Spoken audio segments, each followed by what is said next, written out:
कुछ समय पहले की बात है। रायगढ़ के राजा जय सिंह अपने राजमहल के दरबार में बैठे थे।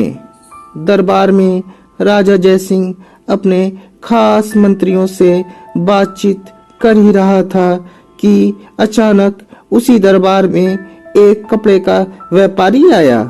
उसके पास एक बक्सा था। असल में वह कपड़े का व्यापारी एक ठग था। उस ठग ने एक मखमली धोती कुर्ता जो उस बक्से में थी निकालकर राजा और सभी दरबारियों को दिखाने लगा।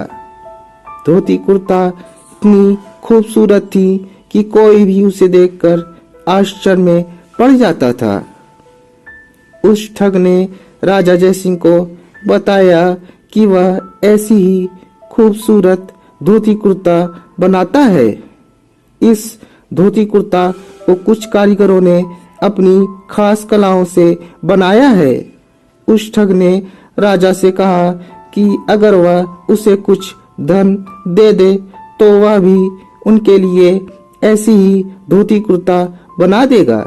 राजा जय सिंह ने उस कपड़े वाले व्यापारी ठग की बात मान ली और उसे कुछ धनराशि दे दिया। धोती कुर्ता तैयार करने के लिए उस ठग ने 6 महीने का समय मांगा। बाद में वह ठग राजा जय सिंह के महल में अपने कारीगरों के साथ, जो कि उसी के साथी थे, रहने लगे और धोती कुर्ता बनाने में लग गए। इसी तरह 6 महीने का वक्त निकल गया। कुछ दिनों के बाद राजा जय सिंह ने अपने सैनिकों को उस व्यापारी ठग के पास भेजा ताकि सैनिक धोती कुर्ता देख सके। सैनिकों ने कारीगरों को देखा तो वह आश्चर्यचकित हो गए।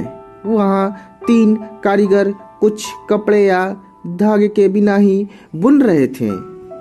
उस ठग ने बताया कि उसके कारीगर राजा के लिए धोती कुर्ता बना रहे हैं, परंतु सैनिकों को कोई भी धोती कुर्ता दिखाई नहीं दे रहा था।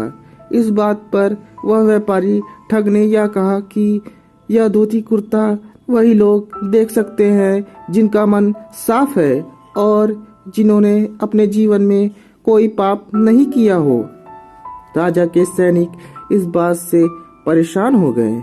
उन्होंने बहाना बनाकर कहा कि हाँ, यह बहुत सुंदर धोती कुर्ता है, और सैनिक वहां से चले गए। सैनिक वापस राजा के पास आए और डर के मारे उन्होंने राजा से कहा कि महाराज, धोती कुर्ता बहुत ही सुंदर है। यह बात सुनकर राजा को बहुत ही ज्यादा खुश हुआ। दूसरे दिन राजा जय सिंह ने उस व्यापारी ठग को धोती कुर्ता सहित दरबार में उपस्थित होने का आदेश दिया। अगले दिन वह व्यापारी ठग अपने कारीगर साथियों के साथ दरबार में उपस्थित हो गया। उनके पास एक बक्सा था। दरबार में बक्सा खोला गया और वह व्यापारी ठग सभी को धोती कुर्ता दिखाने लगा। राजा और दरबारियों को कोई भी धोती कुर्ता दिखाई नहीं दे रहा था। राजा सहित सभी दरबारी हैरान हो गए। उसी दरबार में राजा जय सिंह का सबसे छोटा बेटा उत्तम सिंह बैठा था। यह सभी दृश्य देखकर उसे तनिक भी समझने में यह देर न लगी कि यह कपड़े का व्यापारी झूठ बोल रहा है। तब युवराज उत्तम सिंह ने राजा से बोला कि महाराज, यह व्यापारी सरासर झूठ बोल रहा है। यह हर किसी को यहाँ पर मूर्ख बना रहा है।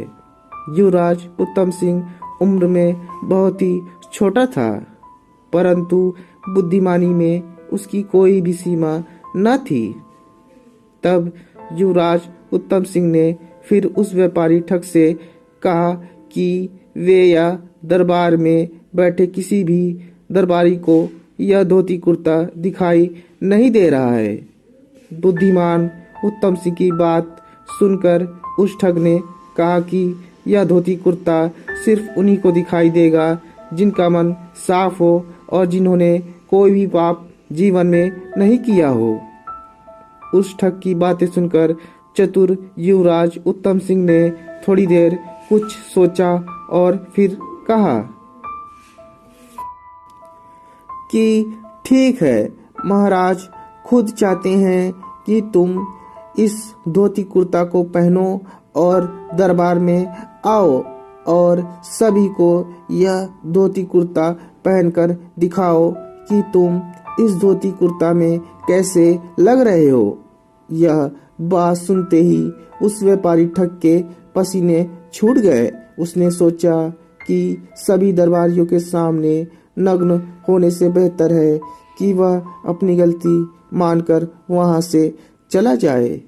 इस तरह युवराज उत्तम सिंह की चतुराई से उस ठग को अच्छा सबक मिल गया। शिक्षा: झूठ या धोखा बहुत दिनों तक छिपा नहीं जा सकता। एक दिन सच्चाई सबके सामने आ ही जाती है।